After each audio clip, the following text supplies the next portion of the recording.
Welcome everyone to a new episode of Now Boarding. Now, if you've been with us for a period of time, you've known that this show has been called Travel Nerds Forever. We are taking 2026, new year, new brand. Now, we'll just briefly touch on this. The reason that we're doing this is we created Travel Nerds as to be more of like a pure play travel podcast. And over time, we've talked about everything from pop culture to unhinged videos to aliens and everything in between. So what we realized is it's really not a pure play travel podcast anyhow. So we wanted to change the brand to something a little more generic that has throws to the travel sphere, because we will still talk about travel stories. But to be honest and candid, when we tried to get guests to come on the show and be like, would you want to come on Travel Nerds? And they're just interesting people in business and technology. They basically said no because of the title. That's not great. So it's Now Boarding. Welcome. We're here. It's a new year. And Jason, I wanted to ask you right off the bat, do you have any New Year's resolutions? I do. I've got two on deck that I'm currently executing. I'm happy to say I am 100% delivering as of January 8th on these New Year resolutions.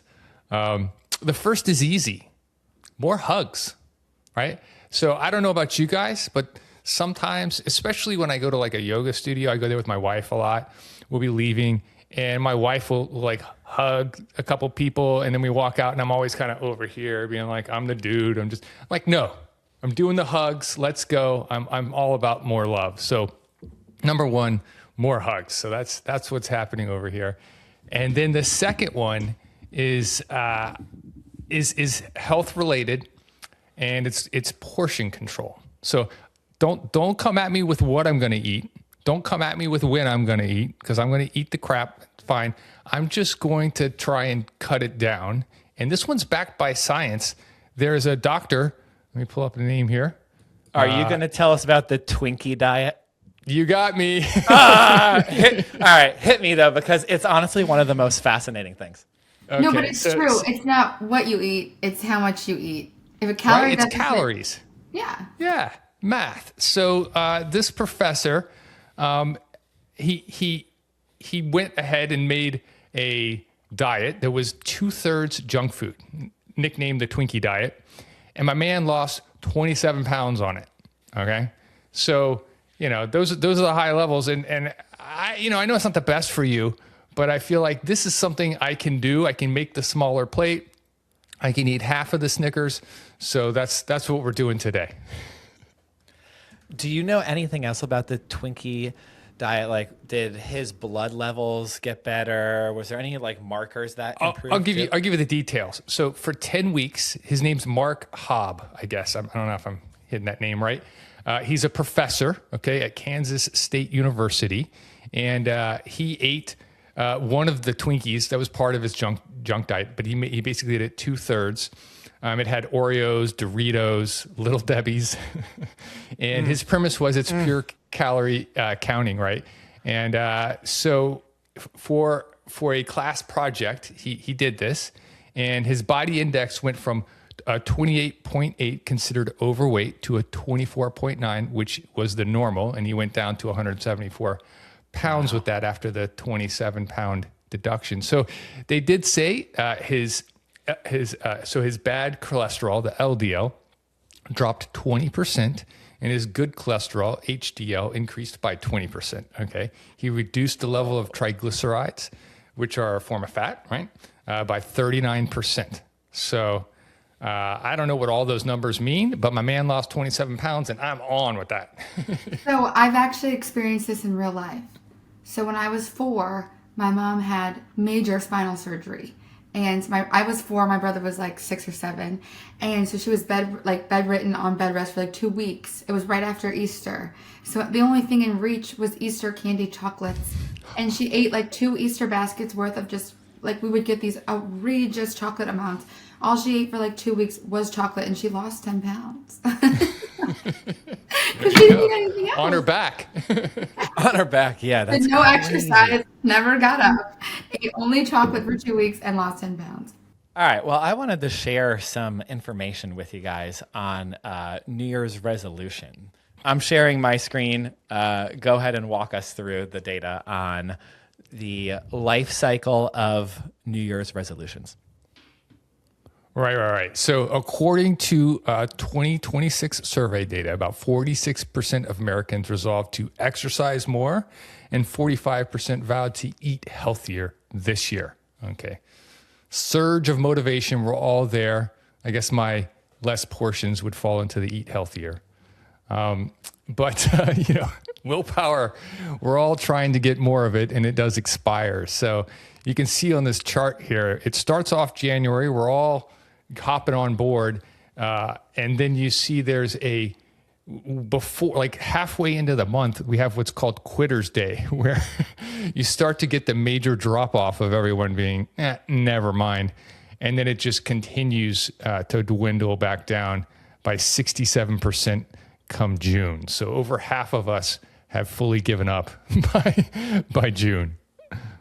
Which is insane, right? I guess that tracks. I would say one thing that I think that you could do, and maybe you have done this, if you want to do smaller portions, you should get smaller plates. So me and Diva do this. We have these big like Jalisco plates that we got as wedding gifts, and we ate on them for like a while, and we got fat just on the plates. Because the plate is beautiful, right? It's like handcrafted, and you're like, oh, this beautiful plate. Let's fill this beautiful plate with food.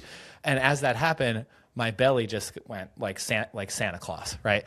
And so we actually have smaller plates, and sometimes we'll have dinner, and it's like the plate is only like this big. It's like pretty much the size of your face.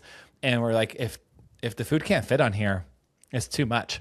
And we started eating for lunch. We have the meal delivery service called Factor. And pretty much all of the lunches are between 500 and 600 calories, and they get delivered to you fresh, and then you refrigerate them. And one of the biggest takeaways from using Factor was the portion size. So every meal is under 600 calories that we get. And every single one of the meals can fit on my small plate. If I put it on the big dinner plate, it only takes up like half the plate. And that's when I was like, oh my God, I am just eating like too much volume of food. So the portion control thing, I commend you for that. And if you want a little pro tip from your boy, not to say I'm doing well at it. If you saw me, you'd be like, I'm not taking advice from this dude. Like, God forbid I have to go to a pool in the next like 30 Take your days. shirt off. No. So the smaller plates thing is like totally a hack. You know, what's funny is we had a New Year's, like little, not a big party, but a little get together. And we bought these paper plates. They're like Happy New Year's, and they're the tiny little round ones. And we bought way too many of them. So we've got a ton of them. So that's what we've been using. Unbeknownst, we've hacked ourselves right in there. So, all right. I so far, and I have been like, oh, I can't fit any, it's like a tiny, tiny plate. So, we do have legs, and we will get back up for a second portion, but we got to stop that. I did skip over a couple more of those stats. So the Quitter's Day is actually that second Friday of January. Would that be the upcoming Friday? So we got one more week, I guess, just about till we hit Quitter's Day. And of course, the gym check-ins are spiking 11% in January. I can confirm in our yoga studio, all new faces up in there. Congrats. Let's see how they do. And by June, only 33% of those remain. So we'll see how that goes. And for me, that's crazy because summertime, that's when you should really feel motivated when you look in the mirror in a bikini. You're like, oh God, what have I done? So I'd be like, there should be 2 spikes in the year, like in June. It was interesting, Ree. I actually got an ad the other day that was for a workout app, and they actually advertised your exact dynamic. And the pitch was, if you want to look good in a bikini, it starts today. Right now. Yeah. Yeah. Now, why was that sent to me? No idea. I'm not wearing a bikini anytime soon, but message received is what I would say. Okay, so for today's show, we're actually going to take this health theme and we're going to continue it. And I got super obsessed with this topic of why are Americans unhealthy? And do we have any kind of group that's in the United States that is healthy that we can compare it to? So I asked this question, and the answer is pretty obvious and staring us in the face. So The average American is unhealthy. We all know it. There's a crazy amount of statistics that will prove it. But the average Amish person is very healthy. So here's the data to kind of level set and prove this thing out. So Amish people, you may think like, oh, is this just one neighborhood in Pennsylvania? No, it's not. There's 410,000 Amish people, and it's one of the fastest growing populations in the entire world. And they are the healthiest subsector of people in the United States, and they pretty much go against every single biohacking and health trend that you can really think of. So I'm going to break this down into 4 kind of categories here: healthcare, activity, diet, and environment. Now, just to set the stage, the average US adult has an obesity rate of 42.4%. That means that if you walked outside in any average city, you would see 4 out of 10 people would be not overweight, but obese. Wow. Put that up against the Amish. The Amish have a 4% obesity rate. Diabetes. I know the haters are going to hate to see that fact. Bring it on. Right. And so the diabetes rate of the average US adult is 13.2%. In the Amish, it's 3.3%. The cancer rate is set a national baseline across the United States. The Amish experience 40% less cancer. And this is the crazy part and the sad part, is that the average American spends $14,000 a year per capita on their healthcare, and the Amish between $1,000 to $3,000, mostly community funded. Now, I don't really know anything about this topic per se, but do the Amish believe in outside healthcare? Because would that affect the numbers? Because I don't believe that they go to the doctor outside of their community, right? So they definitely do receive healthcare. Their healthcare delivery systems are a little bit different than what I would say, like what we could be used to. But Anna, if you want to pull that research, we'll actually circle back to that in a few slides. Okay, so with that being said, so one of the things that's different about the Amish and the average American is that they just walk a lot more. So the average Amish person walks 18,000 steps a day, where the average US male walks 5,000 steps a day, and women kind of lag behind that and walk 4,900 steps a day. And this is the real difference. Sedentary time. The average US male or US person is sitting still 9.5 hours a day, whereas in the Amish community, it's less than 2 hours a day. Isn't that the day? I mean, isn't 9 hours? Like, we're all sitting the whole day here in America? We're sitting the entire day. I'm actually about to raise my stand-up desk and stand to do the rest of the pod just because I'm like, damn. I'm fixing to put on an Amish hat. These stats got me. Yeah. In terms of diet, this is terrifying, but the standard US diet, about 60% of our calories are from ultra-processed food, and in the Amish diet, it's just 5%. So what we eat is a crazy difference. The Amish diet is really high in like raw and fermented foods, really high in fat, and really high in meat, especially red meat. Basically, all the things that you were told that you shouldn't eat are the staples of the Amish diet. Now, the FDA did just flip the food pyramid, so hopefully that'll make some change. But a lot of basically the American diet is from ultra processed grains, and one of the key ingredients is high fructose corn syrup there. So just a lot of calories are coming from that, and you have to think like, basically, is our food making us sick? So final point, and this one has me in a sad place. So the U.S. baseline for screen time is 7 hours a day, and 41% of U.S. adults exceed more than 9 hours of screen time daily. And the Amish, nothing, right? So they don't have screen time. No electronics, no screen time. So basically what researchers think is a screen-free environment actually aligns the body's circadian rhythms. It reduces stress and like basically in order to get that connection, because you use your phone to connect, right? Like when you're opening Instagram, it's for a dopamine hit. It's to feel connected to something, to see, to have some kind of stimulation. Since that doesn't exist for them, they do that inside of their community, which probably fosters deeper connections and relationships. So they're socially more healthy as well. And I was looking at my screen time, and I'm like right in line between 7 and 9 hours a day. I just looked mine up, and my daily average is 7 hours, 25 minutes. And let's click on a day. No. Today, I've only been up for a few hours. It's already at 2 hours, 14 minutes. But I will say, I feel like Americans, we work from our phones. Like, phone calls count as screen time and things like that. So I feel like it alters it a little bit. I'm definitely chronically online. But I feel like when you work from your phone and you do things from your phone, like, it alters it a little bit. So what you're saying is you have excuses. I'm going to excuse myself, yeah. I'm not. All right. So last but not least, basically my big takeaway, I had some New Year's resolutions, mostly there in the health and wellness, just because this pregnancy got your boy. Like, sure, I didn't carry the baby, but it crushed me. You carried the weight.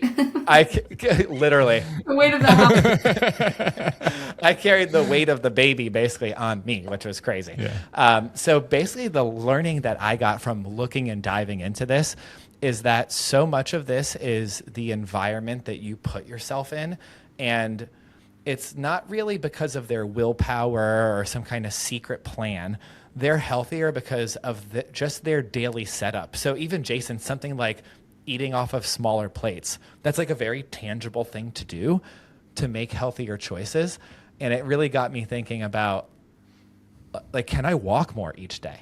Like, I have a dog. I should really walk the dog. But often what I'll do is I'll walk the dog and I'll work and I'll be on on Gemini talking to my phone. And I'm like, I should just walk the dog with no screen and just enjoy that time. I don't know. This made me sad, but awful, but also hopeful at the same time. I don't know how anything jump out at you here.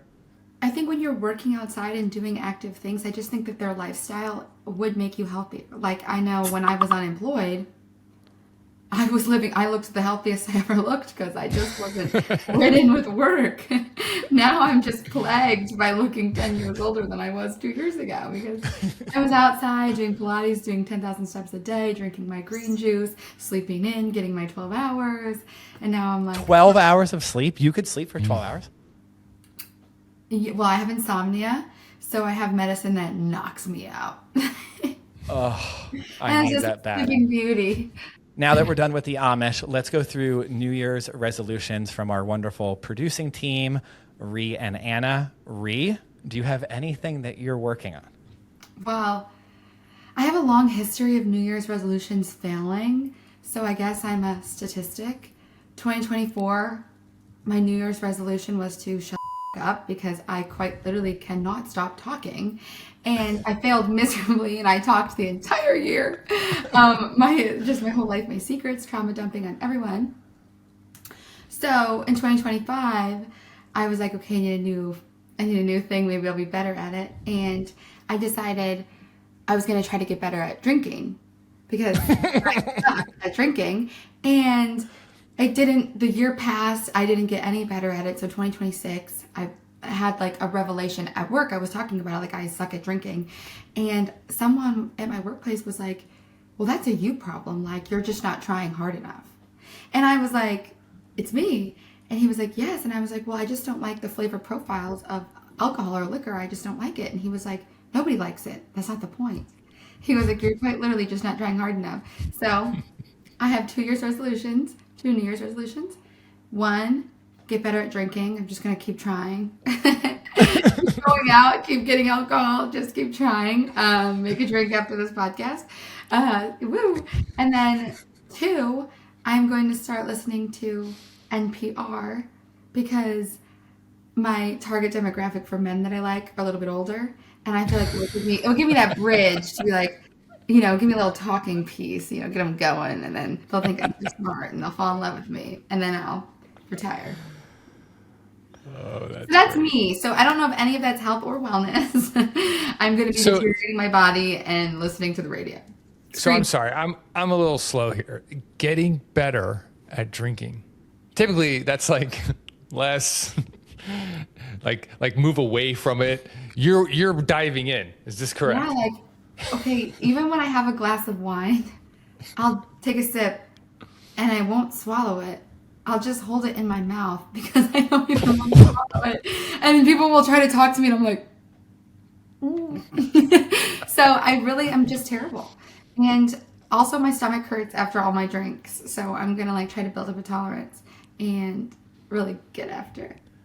I will say, so me and Ree have traveled together briefly, and I did get her a glass of wine, I think in New York City and maybe in Miami. This girl is the slowest drinker that you may have ever seen. So I would say just You really are practically. bad. No, we were at a hotel bar and I like the aesthetic of things. So I was like, I want to get a lychee martini just because it's cool.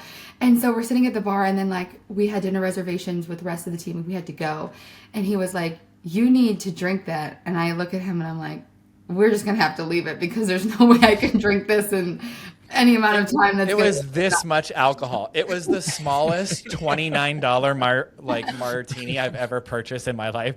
And I was like, we just spent $30 on, it was a shot and a half, tops. And she nursed it like she needed to make this last for the rest of her life. I was like, you need to chug it. And I was like, if you want it gone, you do. I was like, I'm going to have to walk away. Okay, Ree, I do want to double click. I did look this up. So for NPR, are you listening to like NPR, like broadcast radio and the TV station, or the podcast? Because broadcast radio, the average age of the listener is 55 to 65, but the NPR podcasts are 34 years old. So double click on that. I think my recommendation from my family member was the podcast version because I don't believe they're catching the radio. However, 55 still in that target range. No. Yeah. Surprise. I think the demographic of our podcast is going to start shifting. Yeah. All right, you heard it here first. If you are 55 to 65 years old, you can catch Ree-Ann here weekly, bi-weekly, whatever we do. This is your place to get to know her, to court her, to drink with her. Yeah. The slide in, we're setting it up for you in a way that, like, I'm now a dream. boarding is the best wingman, I think. I mean, this is one of the best ads I've ever seen.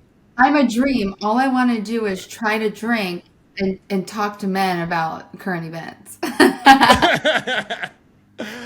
Oh, that is too good. So did you see that?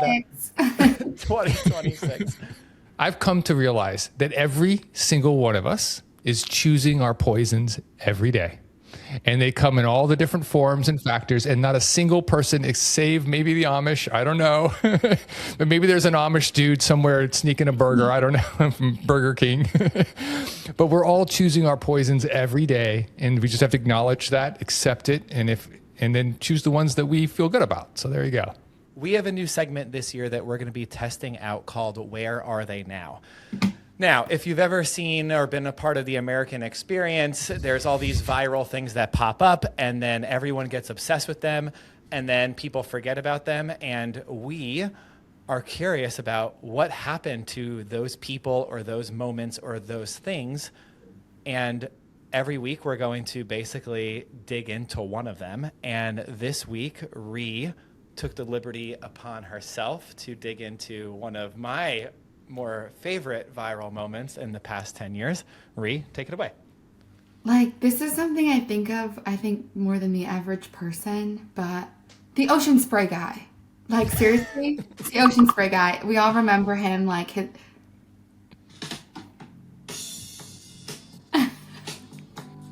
The song slaps. I know. So, yeah, the ocean spray guy, he got famous for, in 2020, in quarantine, in COVID, his car broke down. He had to go to work, ended up taking a skateboard, buying a cran raspberry jug, and just drinking it on the freeway, like jamming out to Fleetwood Mac, having no cares in the world, and it just literally took off. His name, Nathan Apodaca, I think I'm saying that correctly. I actually reached out to him and his management team, and I was like, we would love to get a pre-recorded, how are you? Like, what are you doing? What are you up to? So maybe we'll be able to do a soft circle back if he answers. I feel lucky about that. I feel lucky. Okay, so where are they now? Well, let's do a little recap because in 2020, his video actually created a 40% surge in sales for Ocean Spray cranberry juice, specifically the cran raspberry flavor. And yeah, the viral moment generated over 2 billion media impressions for Ocean Spray. Wait a minute. Can you imagine the marketing people over there that are slaving away? They're doing their advertising, they're paying ads, we got another 0.5%, guys. And then this. And one man like changed the world because everyone wanted to redo the video. Everyone wanted cranberry juice. It was sold out in stores. How toilet paper was sold out and cran raspberry Ocean Spray. And I found out that Ocean Spray, I wouldn't say it's the largest, not family owned, but like co-op owned company in America, which is kind of. Yeah, so not only did he spark the sales 40%, he also, Fleetwood Mac's song Dreams hit #1 on Spotify for the first time ever after the video came out because everyone was playing it. So it kind of really sparked that nostalgia. But where is he now? So we'll take you through a couple of years. So in 2021, he bought a house, $300. Like, Kenny was like, this man's probably homeless. No. So he made so much money from brand deals.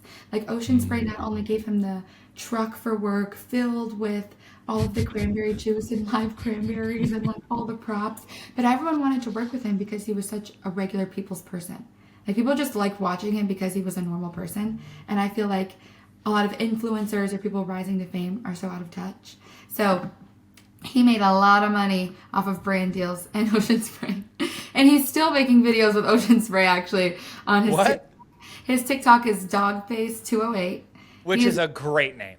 Like, right, yeah. Dogface. And it was Dogface way back then. Like, it's just been Dogface. And he's still posting cranberry juice. Like, I followed him on TikTok. I was looking at his videos, seeing what was good, whatever, messaging him.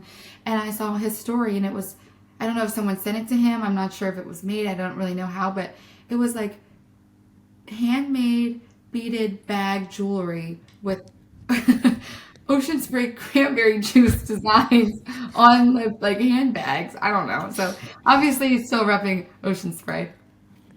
But yes, in 2021 he bought a house for his family. He did end up getting arrested for marijuana possession, and he did like 3 days in jail. His bail was $600. I'm like, we've all done worse for less, so whatever. Yeah. He made a music video with Snoop Dogg. I guess he wanted to like post arrest. I don't know if it was post-arrest or pre-arrest, but it's like, that makes sense. Like, if you're making music videos with Snoop Dogg, you've got a blunt on you. So, whatever. Yeah.